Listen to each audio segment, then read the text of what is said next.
Hello dear.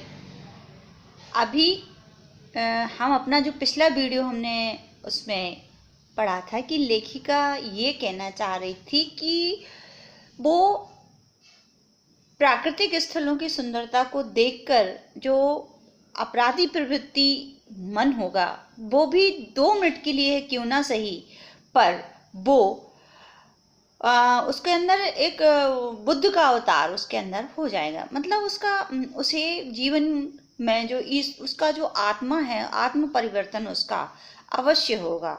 और इसका मतलब ये चीज वो बताना चाहती है कि प्रकृति का प्राकृतिक स्वरूप ईश्वरत्व का ही स्वरूप है, ईश्वर का दूसरा रूप है। ठीक है। और तभी दिमाग में कौंधा कि मिल्टन ने ईव की सुंदरता का वर्णन करते हुए लिखा था कि शैतान भी उसे देखकर ठगा सा रह जाता था और दूसरों का अमंगल करने की वृत्ति भूल जाता था। मैंने मनीष से पूछा, क्या उसने पढ़ी है मिल्टन की यह कविता? पर मणि उस समय किसी दूसरे ही सवाल से जूझ रही थी। वह एकाएक दर्शकों की तरह कहने लगी, ये हिमशिखर, जलस्तंभ, ये पूरे एशिया के देखो, प्रकृति भी किस नायाब ढंग से सारा इंतजाम करती है। सर्दियों में बर्फ के रूप में जल संग्रह कर लेती है और गर्मियों में पानी के लिए जब त्राही त्राही मचती है तो ये ही बर्फ शिलाएं पिघल कर जलधारा बन हमारे सूखे कंठ को तरावट पहुंचाती हैं। कितनी अद्भुत व्यवस्था है जल संचय की। तो लेखिका इन बातों को मतलब मणि के साथ शेयर करना चाहती थी, लेकिन यहाँ पर हम एक नई चीज देख रहे हैं। लेखिका का जो नजरिया है प्रकृति की जल संचयन व्यवस्था, संचय करने की व्यवस्था पर, उसका जो सिस्टम है वहाँ पे उसके सिस्टम को वो उसको दिखा रही है, हमें समझा रही है कि प्रकृति का जो सिस्टम है कितना वैज्ञानिक है। कब बर्फ इकट्ठी करना है, कब वो बर्फ के हिमशिखर हैं वो गर्मियों में वही मतलब वो संचय करेंगे जल का हिमशिखर बनकर या बर्फ के पर्वत पहाड़ बनकर। फिर जो गर्मियाँ आएंगी, चूंकि पानी की प्रॉब्लम्स आएंगी, तो यही जो बर्फ है धीरे धीरे रिस कर हमारे जलाशयों, हमारे जो जल के स्रोत हैं उन तक पहुंचेगी और सूखी धरती को ये हरा कर देगी और पानी मतलब पर्याप्त पानी हमें सजीव सभी को पहुंचा देगी। ये प्रकृति की व्यवस्था एक बहुत मतलब सुंदरतम व्यवस्था के रूप में यहाँ पर लेखिका का ध्यान हमारा आकर्षित कराना चाहती है। तो मणि ने अभिभूत हो माथा नवाया, जाने कितना ऋण है इन हम नदियों का, हिम शिखरों का। संसार कितना सुंदर है। स्वप्न जागते उन लम्हों को मैंने सोचा, तभी उदासी सी एक झीनी सी परत मुझ पर छा गई। उड़ते बादलों की तरह पत्थर तोड़ती उन पहाड़ियों का ख्याल आ गया।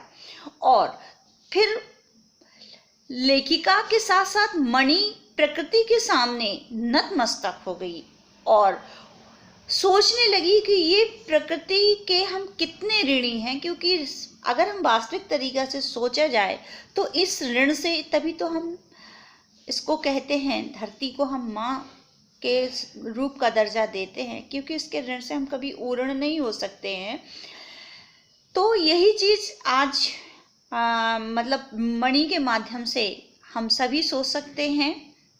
लेकिन लेखिका के अचानक दिमाग में उन जो मेहनती महिलाएं थी, जो पहाड़ने थी, उनका ख्याल उसके दिमाग में अचानक आ जाता है।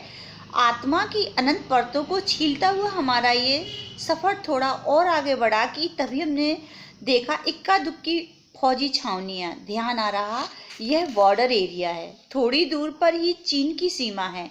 एक फौजी से मैंने कहा, इतनी कड़कड़ाती ठंड में माइनस लगभग 15 डिग्री सेल्सियस था, आप लोग को बहुत तकलीफ होती होगी। वह हंस दिया और एक उदासी हंसी, आप चैन की नींद सो सके इसलिए तो हम यहाँ पहरा दे रहे हैं। फेरी भेटुला, फिर मिलेंगे, कहते हुए जितेन ने जीप चालू कर दी। थोड़ी देर ही हम फिर देखी एक फौजी छावनी जिस पर लिखा था we give our today for your tomorrow. ठीक है, तो यहाँ पर लेखिका चूंकि बॉर्डर के नज़दीक पहुँच गई थी, तो वहाँ पर उनकी मुलाकात एक फौजी जत्थे मतलब लोगों से हुई और वो उससे बात भी करती है। लेकिन उसकी बात में हमें ये समझ में आता है कि वो फौजी जो 24 घंटा चौकन्ने होकर देश की सीमाओं की रक्षा करते हैं, इसलिए कि हम अच्छे तरीके से या हम सभी देशवासी अपने मतलब देश में एक स्वतंत्रता पूर्वक अपना जीवन व्यतीत कर सके। वास्तविकता में उनके इस कर्तव्य को और देशभक्ति को हमारा सत सत नमन है।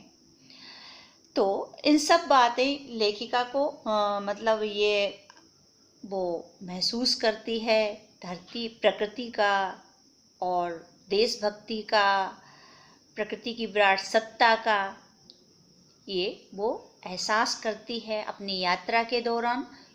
तो इसके आगे जब हम पढ़ेंगे तो पेज नेक्स्ट हम इसके आगे इस चैप्टर को एक्सप्लेन करेंगे। तब तक घर पर रहिए, सुरक्षित रहिए। God bless you dear all.